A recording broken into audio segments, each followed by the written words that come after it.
네, 지난 금요일 저녁에 뵙는데 다시 이렇게 뵙게 돼서 기쁘고요.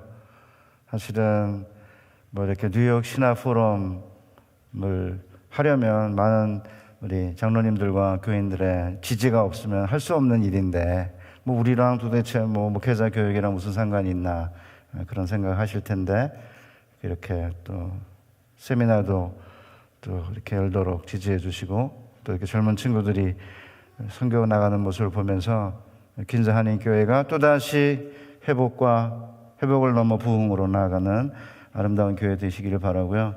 지난 한 3일 동안 교제를 했는데 우리 바나 목사님 연세에 못지않은 많은 경륜과 또 그런 경험 또 열정을 이렇게 제가 느끼게 돼서 기쁘게 생각합니다. 초청해 주신 우리 당회와 또 우리 중직자들 또 우리 목사님께 감사의 말씀을 드립니다. 오늘 본문에 보면 이제 백지수표 같은 약속의 말씀이 나오잖아요. 무엇이든지 원하는 대로 구하라 그리하면 이루리라. 그런데 많은 그리스도인들이 이 약속을 문자 그대로 받아들이지 못하고 있습니다. 왜냐하면 이런저런 소원 빌어봤자 다 그대로 응답되는 것은 아니다라는 경험이 많기 때문입니다. 그렇다면 이 약속의 말씀은 백지수표가 아니고 공수표일까요? 이 질문에 답을 하기 전에 만약에 우리의 모든 기도를 하나님이 들어주신다면 어떤 일이 생길까에 대한 질문에 답을 해보겠습니다. 2003년에 나온 영화인데 미국에 계시니까 보셨을 가능성도 있는데요. 브루스 올마이티, 전능한 브루스라고 하는 영화가 있습니다. 주인공이 브루스인데 뉴욕의 버팔로 지역의 방송국 뉴스 리포터였는데 앵커가 꿈이었습니다. 맨날 이 바보 같은 제스처와 억양을 가지고 이렇게 방송 뉴스 리포터로 사실은 일하는 게 지쳤는데 재수없는 친구 에반이 앵커 자리를 차지했다는 소식을 생방송으로 듣고 그러니까 생방송 직전에 듣고는 이제 열받아가지고 생방송 시간에 방송국 사장과 임원을 향해서 욕지거리를 해야 됩니다. 결과는 뻔하죠. 보나마나 그 자리에서 직장에서 잘리고 맙니다. 그러니까 이제 브루스가 하늘을 향해 막 삿대질을 해가면서 왜 나만 미워하냐 이렇게 소리를 질러댑니다. 그러니까 이제 영화니까 신이 나타나서 이제 브루스에게 내가 전능한 능력을 너한테 줄 테니까 그럼 네가 한번 세상을 운영해봐라 이래가지고 이제 그 제안을 받아들여서 전능한 브루스가 된 것입니다.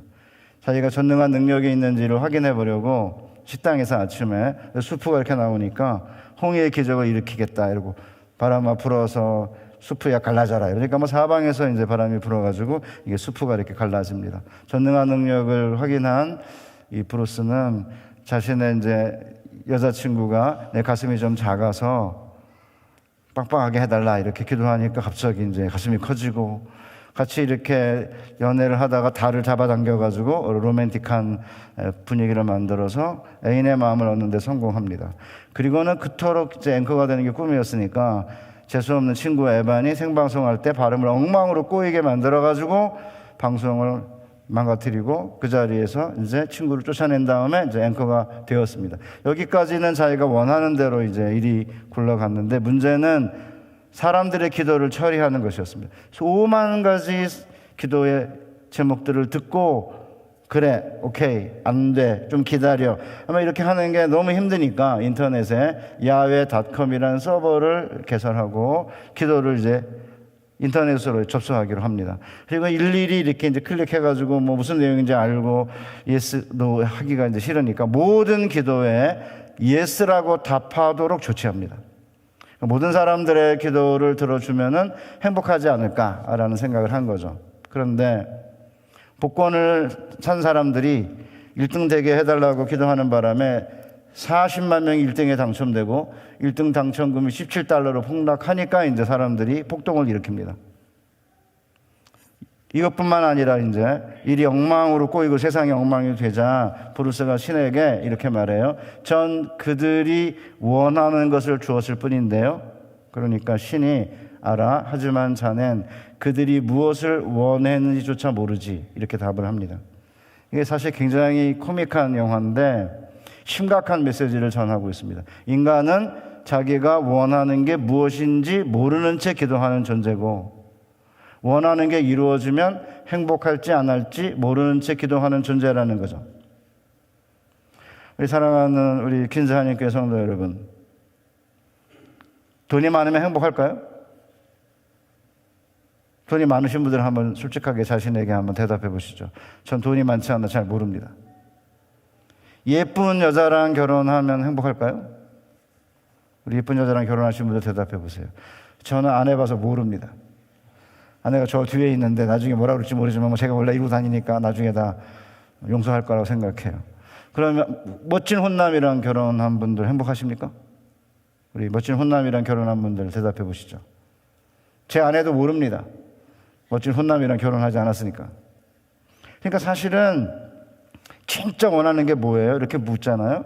그러면 그냥 대강 이렇게 부모님들 건강하시고 자녀들 잘 자라고 직장이나 사업 잘 되고 이렇게 대강 이렇게 여러 가지 말할 수 있지만 진짜 원하는 게 뭐냐 이렇게 질문하면 대다수의 분들이 대답을 잘 못 하시더라고요.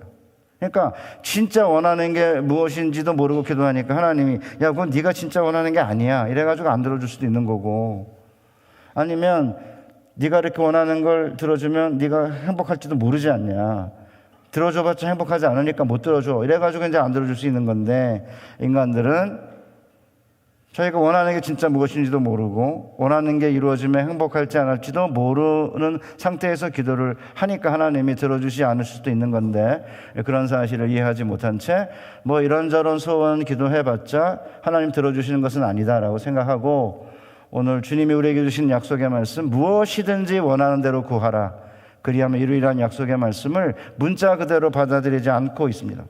저는 제게 누군가가 지금 우리에게 가장 필요한 약속의 말씀이 무엇이냐 이렇게 물으신다면 저는 주저하지 않고 요한복음 15장 7절의 말씀을 이야기합니다. 무엇이든지 원하는 대로 구하라 그리하면 이루리라. 사실은 퀸즈 한인교회 옛날에는 지금보다 훨씬 더 이렇게 부흥하던 교회였다고 제가 듣고 있습니다. 저희 학교도 몇 년 전만 하더라도 4대1, 5대1 하던 학교인데 최근에는 미달 사태가 벌어지고 있습니다. 한국 기독교가 제가 30년 학교에서 가르쳤는데 30년 만에 이렇게 한반도의 기독교가 쇠퇴하고 신학생에 지망하는 사람들이 줄어들지는 저는 꿈에도 상상하지 못했습니다. 이런 상황에서 이제 코로나 사태, 경제적으로 어렵죠. 인생 수명은 늘어나죠. 그래서 이제 50대, 60대만 되면 이제 60대만, 한국엔 50대 정년 퇴임하고 그러는데 이제 100세의 시대가 됐는데 그 나머지 50년 어떻게 살 것인가. 그다음 우리의 아들, 딸들, 청년들은 한반도는 백수로 지내고요. 사실은 청년들이 진짜 대학을 졸업해도 직장을 얻기가 힘들고 결혼하기 힘든 이런 상태입니다. 아마 이민사회도 못지 않을 거라고 저는 생각합니다. 이런 상태에서 특별히 교회가 점차 이제 다음 세대와 또 젊은 세대를 키워내고 양육하고 교회가 지속적으로 성장하기 위해서는 하나님께서 원하는 것은 무엇이든지 구하라 그리하면 이루겠다는 약속만큼 필요하지 않아요? 그런데 놀랍게도 이 약속의 말씀이 왜 문자적으로 받아들일 수 없게 되었는지를 염두에 두시면서 이 약속의 말씀이 어떻게 우리의 삶 속에 성취될 수 있는지를 함께 살펴보고 이 약속의 말씀을 성취되는 그런 놀라운 축복의 삶을 사는 여러분 되시기를 주님의 이름으로 축복합니다. 무엇이든지 원하는 대로 구하라 그리하면 이루리라는 이 약속의 말씀은 주님의 고별 설교입니다. 예수님께서 이렇게 예루살렘에 왕으로 이제 입성하셨잖아요. 모든 사람들이 사실은 왕으로 이렇게 예수님을 환영했는데 갑자기 마지막 만찬을 나누던 도중에 뜬금없이 작은 자들아 내가 잠시 너희와 함께 있을 터이나 잠시 후면 내가 가는 곳에 너희가 올 수 없노라 라고 하셨습니다. 그러니까 이제 제자들은 주님이 어디로 가시는지, 도대체 주님이 자신들을 떠나가시면 왜 잠시 후에는 왜 따라갈 수가 없다고 하시는 건지, 도대체 주님은 어디로 가시는지, 주님은 왜 우리를 버려두고 왜 함께 있지 않으시는지를 알 수가 없었어요. 그래서 이제 주님 어디로 가십니까? 이렇게 베드로가 물었는데 주님이 어디로 가시냐고 냐는 질문에 답하지 않으셨습니다. 대신 포도나무 비유로 간접적인 답을 주셨습니다. 오늘 5절과 7절에 보면 나는 포도나무요 너희는 가지니 저가 내 안에 내가 저 안에 있으면 이 사람은 과실을 많이 맺나니 너희가 내 안에 거하고 내 말이 너희 안에 거하면 무엇이든지 원하는 대로 구하라 그리하면 이루리라고 약속하셨습니다. 그러니까 전 이 약속이 얼마나 큰 위로가 되는지 모릅니다. 주님이 어디로 가시는지 몰라도 주님이 우리를 끌고 가시는 길이 무엇인지 몰라도 무엇이든지 원하는 대로 구하면 들어주시겠다니 이보다 더 큰 위안이 어디 있어요? 그렇기 때문에 요한복음 14장 13절, 15장 7절, 15장 16절, 16장 23절에 무엇이든지 원하는 대로 구하라 그리하면 이루리라는 약속의 말씀이 요 14, 15, 16장에만 나옵니다.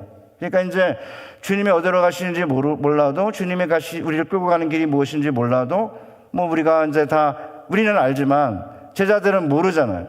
주님이 이제 십자가에 달려 죽으시고 사흘 만에 부활하셔서 영원히 성부 하나님의 곁에 이제 올라가시고 그리고 이제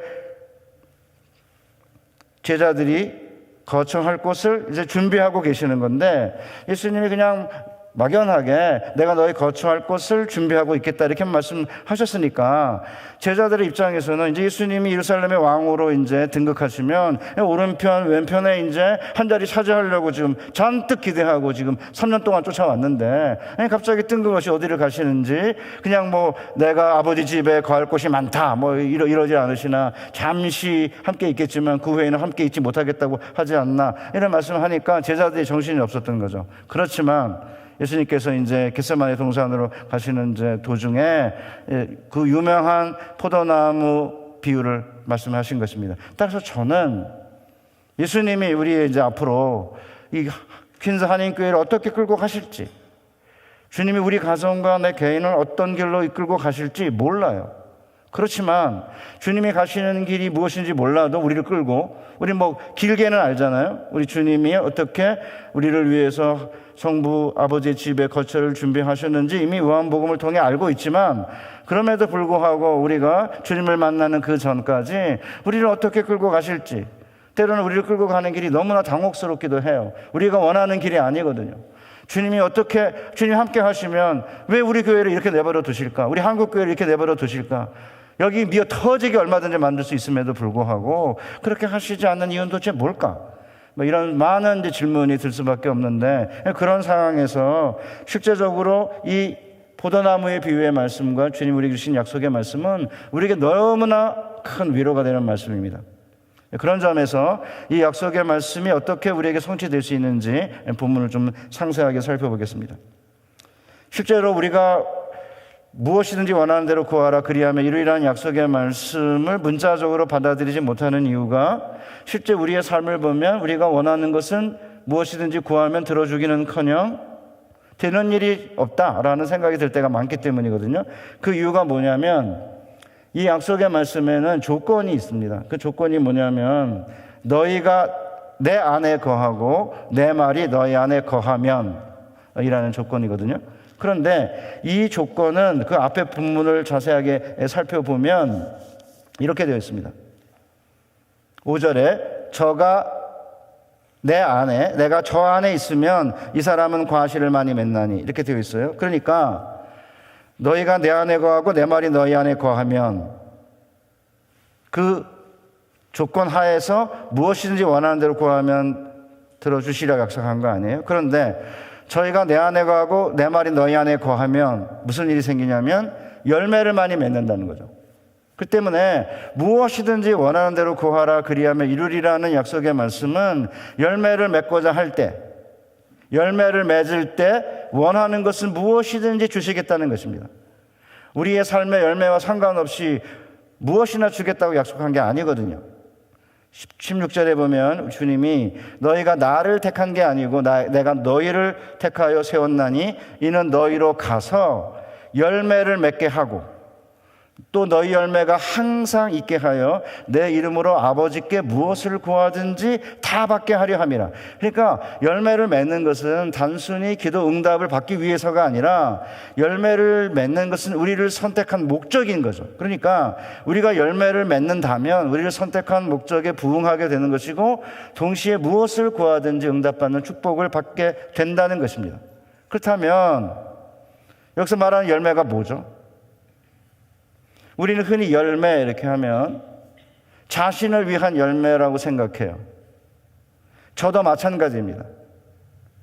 제가 이제 충청북도 음성에서 태어났지만 초등학교 2학년 때 서울로 올라왔기 때문에 어떻게 농부가 사실은 열매를 맺도록 이렇게 하는지, 어떻게 이제 농사를 짓는지를 잘 모르고 이렇게 유실수가 열매를 맺는 이런 유실수가 어떻게 열매를 맺는지를 눈으로 본 적이 없기 때문에 열매를 맺는다 이러면은 성령의 9가지 열매를 내가 맺으니까 그건 나를 위한 열매다. 자꾸 이런 생각을 했던 것 같아요. 심지어 목사임에도 불구하고. 그러다가 이제 분당의 아파트에 살다가 제 학교가 용인이라는 데 있습니다. 그 근처에 이제 전원주택에 들어가 살고 있습니다. 전원주택 단지에 있는 전원주택이 아니고 그냥 전원에 있는 주택입니다. 이렇게 농가밭이 있고 있는데 그냥 이렇게 2층 양옥집이 있는 데인데 거기서 지금 10몇 년째 살고 있는데요. 처음에 그 집에 살던 할머니 할아버지가 유실수들을 심어놨습니다. 보리수도 있고 그 다음에 딸기도 있고 복분자도 있고 이렇게 개복숭아 나무도 있고 그래요. 처음에 잘 몰랐는데 한 2년 3년 이렇게 살다 보니까 남자에게 좋다는 복분자 7월에 까맣게 열립니다. 너무 맛있습니다. 딸기, 그 다음에 보리수, 개복숭아 이렇게 열리는 거예요. 한 2년, 3년 따먹다 보니까 열매 안 맺는 것들은 꼴 보기 싫은 거예요.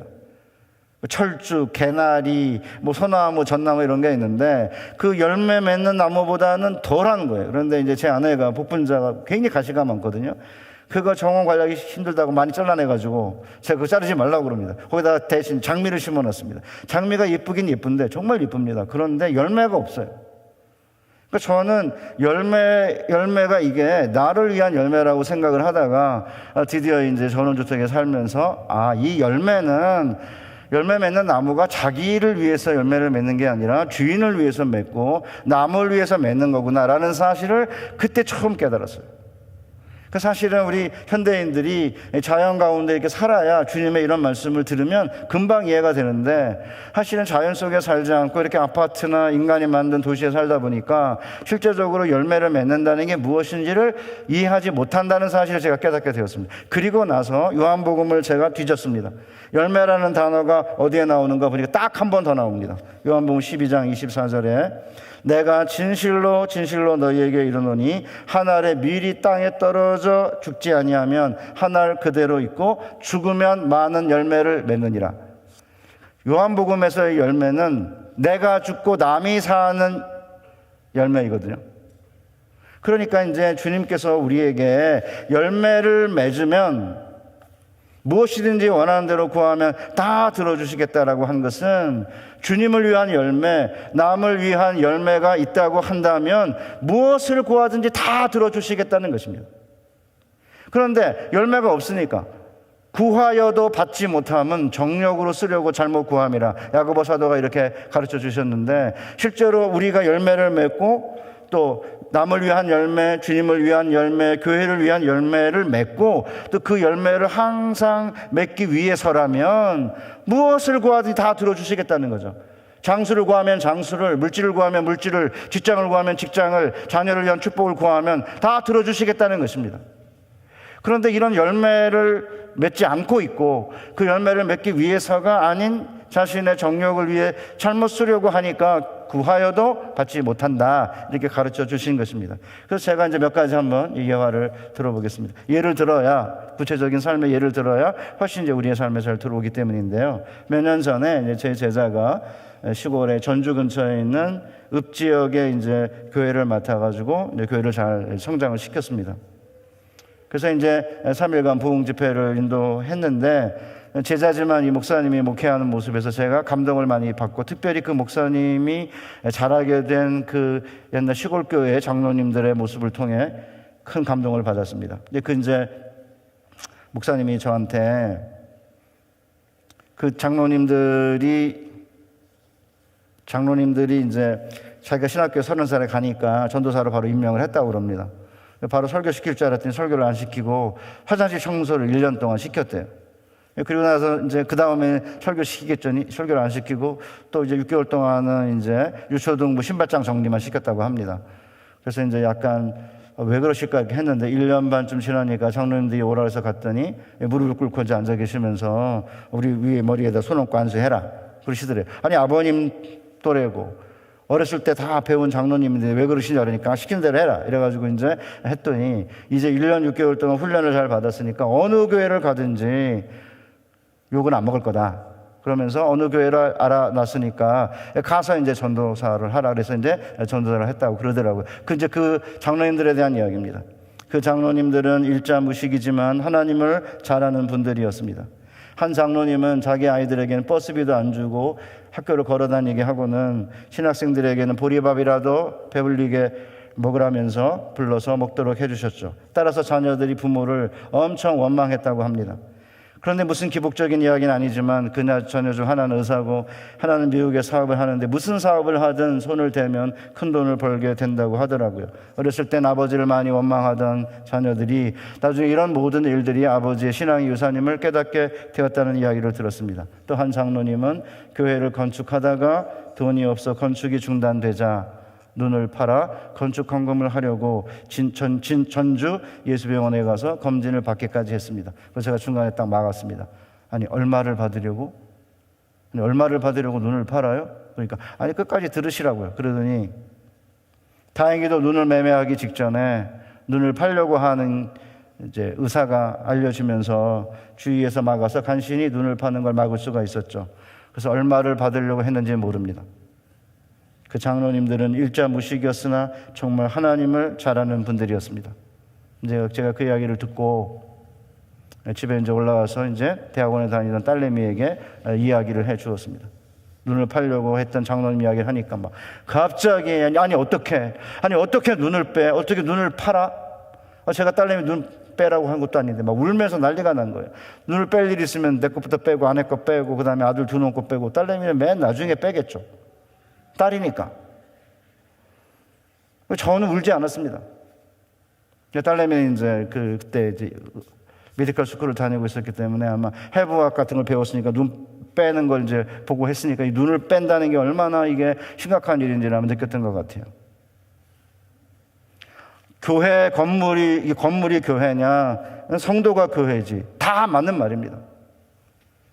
그런데 옛날 그 장로님들은 건축하다가 중단되니까 눈을 팔아서 헌금을 한다. 그러면 교회 건물이 교회다. 그래서 그렇게 하셨겠습니까? 하나님을 너무 사랑하니까 한 건데 최근에 우리 한반도의 젊은 지성인 그리스도인들은요 말이 얼마나 거창한지 몰라요. 그 성도가 교회지 건물이 교회가 아니다. 중언부언하는 기도는 기도가 아니고 정신 차려서 하는 기도다 이러면서 기도도 안 하고 헌금도 안 하고. 제가 솔직하게 그래서 제가 젊은 우리 청년 집회에 가면 제가 항상 도전합니다. 그러면 옛날에 그렇게 여러분들이 보기에 두루뭉실하고 뭐 기복적이고 하나님 제대로 섬기지 않는 그런 장로님들이나 권사님들만큼 그럼 기도하냐 그러면 그만큼 교회를 위해 헌신하냐 이렇게 제가 질문해요. 저희 어머님 권사님이신데 콜록콜록이 감기 걸리기 일부 직전인데 목사님이 교회에 와서 자더라도 교회에 와서 기도하며 자라 그러면 이 장의자에 와서 자요. 그래서 제가 맨날 아니 교회에 가서 꼭 기도해야만 되느냐 집에서 하면 안 되냐 그러면 너 전도사 맞냐 목사 맞냐 이러시면서 굳이 가서 기도하다가 감기 걸려요. 그래도 갔습니다. 1,000원짜리 이렇게 다리미에 달여가지고 드렸어요. 그러니까 저는 옛날 우리 순조들의 퀸즈 한인교회도 마찬가지로 생각합니다. 교회를 세우고 교회를 이렇게 성장시키고 건물을 짓고 이러하는 가운데 열매가 있었고 열매를 맺기 원하니까 하나님께서 기도에 응답하시고 자녀들을 축복하시고 한 거 아니에요? 그러니까 남을 위한 열매가 있다고 한다면 그런 열매를 계속해서 맺기 원한다면 구하면 무엇이든 주시겠다는 것입니다. 퀸즈 한인교회가 이제 다음 세대를 위해 젊은 우리 한인들뿐만 아니라 다민족 그 열방의 다른 사람들을 위해서 교회가 할 수 있는 일이 무엇인가라고 하는 꿈을 꾸면서 열매를 맺는다면, 장수 원하면 장수, 물질적 축복을 원하면 물질 축복을, 건강을 달라면 건강을, 직장을 달라면 직장을, 배우자를 달라면 배우자 주시겠다는 것이죠. 사실은 저에게도 저희 가정에도 열매를 맺고 기도 응답을 받은 게 있습니다. 저희 이제 딸내미나 저희 자녀들에게 어릴 때라도 이게 섬기는 열매가 있어야 된다 이렇게 주장을 했어요. 그래가지고 이제 대학에 들어간 다음에 이제 기독교 동아리 들어가라고 그랬죠. 제가 딸내미한테 1년 동안은 안 들어가더라고요. 뭐 CCC 가니까 너무 이렇게 무식무식하고 단순하고, IBF는 맨날 공부만 하고, YM에 가니까 맨날 노래만 부르고, 그러니까 이제 자기 그거 싫다고 그래가지고 이제 1년 동안 안 다니길래 1학년 말에 제가 열받아가지고 11월 말까지 IBF든 YM이든 뭐 CCC든 뭐 뭔지 좋으니까 한 군데 정하지 않으면 등록금이고 용돈이고 국물도 없을 줄 알게 협박해가지고 이제 IBF에 들어갔습니다. 2학년 때 이제 순원으로 있다가 3학년 때 부리더, 4학년 때 이제 리더가 되는 거잖아요. 그럼 리더가 되면 일주일에 3일을 전체 모임, 순 모임, 리더 모임 이래가지고 3일을 오후 저녁에 3시간씩 이렇게 이제 써야 되니까 사실은 개인적인 시간이 없는 거잖아요. 게다가 제가 이제 대학교 들어갔으면 교회에서도 헌신해야 된다 그래가지고 유치부 교사를 시켰습니다. 원래 큰 교회라 교사 안 된다고 그러거든요. 원래 대학을 졸업한 사람들만이 그다음에 교사를 해야 된다, 배우고 교사해야 된다 이래가지고 그 교회가 아주 독특하게 대학생들을 교사 안 시키는 거예요. 저는 말도 안 된다고 생각하거든요. 무슨 헌신을 그렇게 무슨 대학을 졸업해야만 합니까? 저는 중학교 3학년 때부터 유초등부 보조교사해가지고 신발장 정리했는데, 나이 드신 우리 권사님 장로님 다 그렇게 하지 않았어요? 무슨 헌신에 무슨 공부가 필요하냐, 그냥 하면 되는 거지. 이래가지고 이제 유치부 전도사가 제 조교였습니다. 그냥 얘 시켜라 이래가지고 이제 유치부 교사를 하는 거예요. 대학교에 4학년이 됐는데 이제 시험을 봐야 되니까, 적성 시험을 봐야 되니까 이제 모의고사 이런 거 보면 성적이 안 나오는 거예요. 그러니까 이제 IBF 리더 해야지, 그 다음에 유치부 교사 해야지, 뭐 공부 모의고사 시험 준비도 해야 되지, 이렇게 하니까 이제 힘들었던 것 같아요. 근데 자기 엄마랑 둘이 대화를 해가지고 주일날 갑자기 어느 날 교사를 안 하는 거예요. 제가 주일날 몰랐습니다. 월요일날 알았습니다. 그래서 전화를 했죠. 왜 안 왔냐 이렇게 하니까, 자기 이제 모의고사 시험 준비도 해야 되고, 모의고사 보니까 성적도 잘 안 나오고, 그러니까 이번 한 몇 달 동안만 학교 근처에 있는 원룸에 살고 있었거든요. 그러니까 학교 근처에 있는 교회를 나가게 해달라.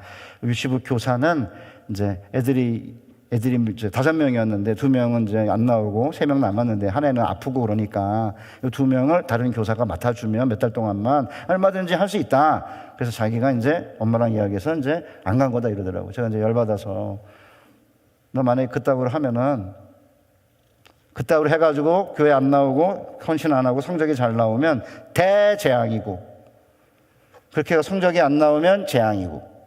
그러니까 아니 아빠가 목사님인데 축복하고 덕담을 해야지 왜 저주하고 악담을 하느냐 난리인 거예요.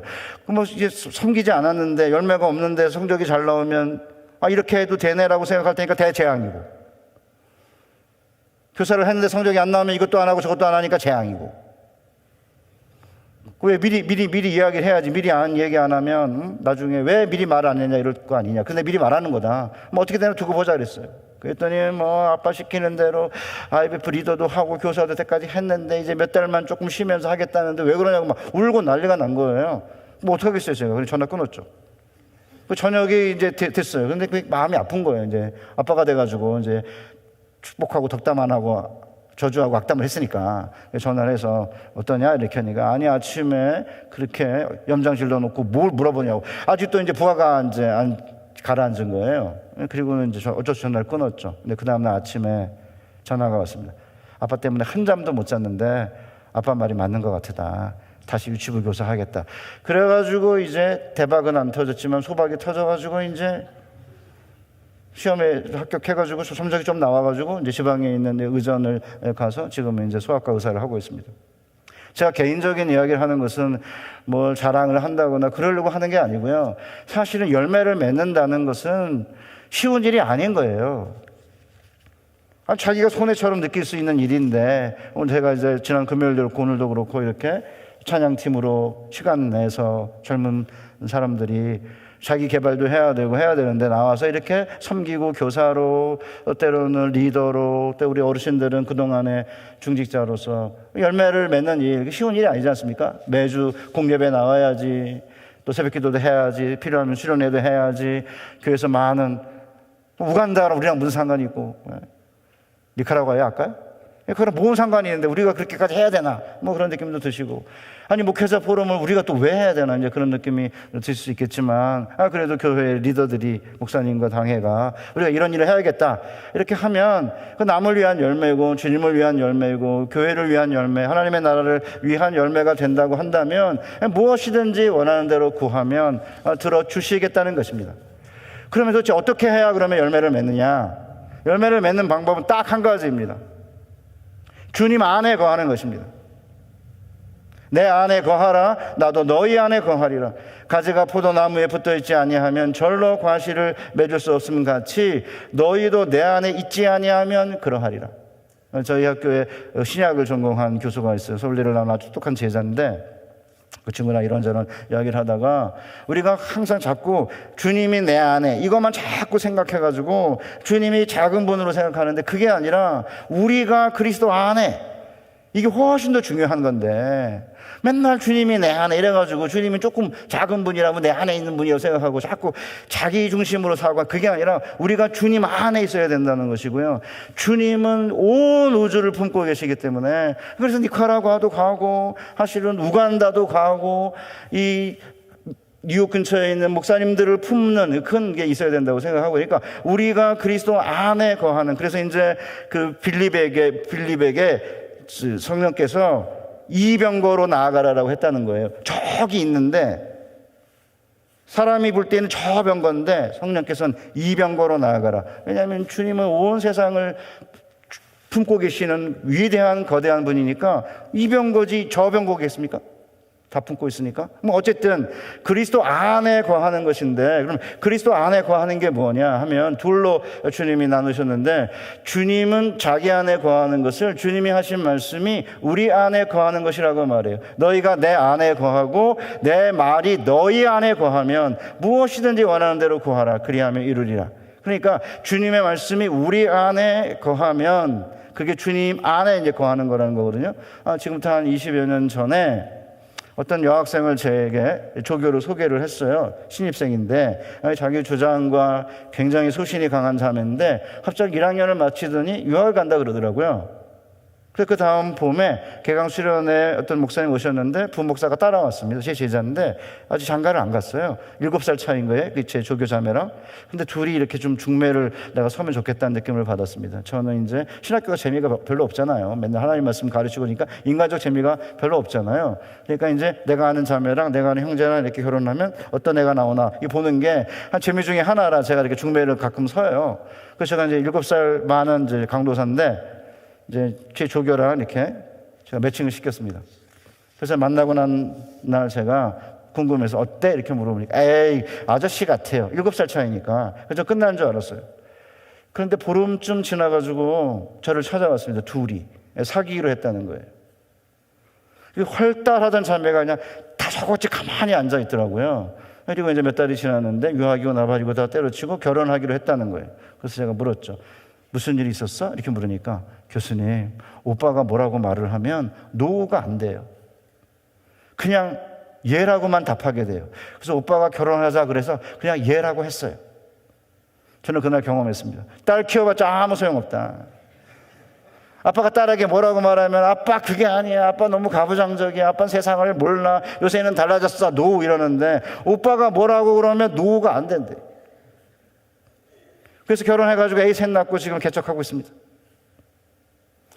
사랑하는 우리 퀸즈 한인교회 성도 여러분, 예수님의 말씀이 우리에게 꼰대 아빠의 말씀처럼 들리십니까? 아니면 달콤한 오빠의 말씀처럼 들리십니까? 딸내미가 이제 학교 다닐 때, 대학 다닐 때 원룸에 살고 있었는데 IBF 그 리더 오빠가 엘더 오빠가 키 크고 잘생긴 엘더 오빠가 같은 건물에 살고 있는데, 야 너도 이 빌딩에 사냐? 내가 언제 맛있는 거 사줄게? 라고 했대요. 오빠를 이제 언제 마주칠까? 오빠가 마주치면 뭘 사준다고 할까? 약속 시간을 잡자고 할까? 언제쯤 오빠를 만나게 할까? 이렇게 2년을 기대하며 보냈대요. 그 자식이 밥을 사줬을까요? 안 사줬습니다. 립서비스만 한 거죠. 그런데도 딸내미는 그 말 한마디, 내가 언제 맛있는 거 사줄게, 요 한마디를 붙잡고 이제 오빠의 말을 붙잡고 산 거예요. 예수님의 말씀 한마디에 우리의 가슴이 흥분되고 기대가 되십니까? 아니면 예수님 말씀이라면 노후가 되십니까? 예수님 말씀에 이 흥분이 되지 않고 가슴이 뛰지 않는다면, 자꾸 노후라는 생각이 들면 예수님이 오빠라고 생각되지 않는 거죠. 우리는 우리와 주님과의 관계를 꼰대 아빠와의 관계가 아니라 오빠와의 관계로 재정립해야 됩니다. 왜 주님이 오빠냐고요? 우리 주님은 33살에 돌아가셨기 때문에 영원히 33살 젊은 오빠입니다. 33살이잖아요. 왜 오빠가 아니냐고요? 영원한 33살 젊은 오빠인데. 그렇기 때문에 바울이 고린도 후서 1장 18절에서 19절에 보면 뭐라고 되어 있냐면, 하나님은 미쁘시니라 우리가 너희에게 한 말은 예하고 아니라함이 없노라. 우리 곧 나와 실로아너와 디모데로 말미암아 너희 가운데 전파된 하나님의 아들 예수 그리스도는 예하고 아니라함이 되지 아니하셨으니 그에게는 예만 되었느니라. 하나님의 약속은 얼마든지 그리스도 안에서 예가 되니 그런즉 그로 말미암아 우리가 아멘하여 하나님께 영광을 돌리게 되느니라. 이게 한글 개역 성경이 너무 이렇게 사극체로 번역을 해가지고 뭔 소리인지 잘 못 알아들어요. 그래서 제가 현대인의 성경으로 한번 다시 읽어보겠습니다. 하나님이 신실하신 것처럼 우리가 여러분에게 한 말도 예했다가 금방 아니요 한 것이 아닙니다. 나와 실로아너와 디모데가 여러분에게 전파한 하나님의 아들 예수 그리스도는 예했다가 아니요 하지 않고 언제나 예라는 신실한 응답을 하십니다. 하나님이 아무리 많은 약속을 하시더라도 그것이 그리스도 안에서 예라는 응답으로 이루어지기 때문에 우리가 그리스도를 통해 아멘하고 하나님께 영광을 돌리게 되는 것입니다. 그러니까 하나님께서 구약에서 하신 그 모든 말씀, 약속, 신약에서 하신 모든 약속의 말씀은 그리스도 안에서 예가 되기 때문에 우리가 주님의 말씀을 오빠의 말씀으로 받아들여 예라고 한다면 하나님께서 무엇을 구하든지 다 들어주시겠다는 것입니다. 주님이 주는 게 받는 것보다 복이 있다 그러시면 네 오빠 알겠습니다. 베풀고 나누며 살겠습니다. 우리 주님이 잘 다스리는 장로들은 배나 존경할 자로 알되 말씀과 가르침에 수고하는 이들에게 더욱 그러할 것이라고 말씀하시며 네 오빠 알겠습니다. 목회자들과 장로님들과 중직자 존경하겠습니다. 하나님은 즐겨내는 자를 사랑하시니라고 하시면 네 오빠 잘 알겠습니다. 하나님께 즐겨드리겠습니다. 우리 오빠가 모이기를 패하지 말라라고 하시면 네 오빠 교회 예배하기를 멈추지 않겠습니다. 사랑하는 성도 여러분, 예수님의 말씀에 예라고 응답한다면 우리는 주님 안에 거하게 되는 것이고 무엇을 구하든지 하나님께서 응답해 주실 것입니다.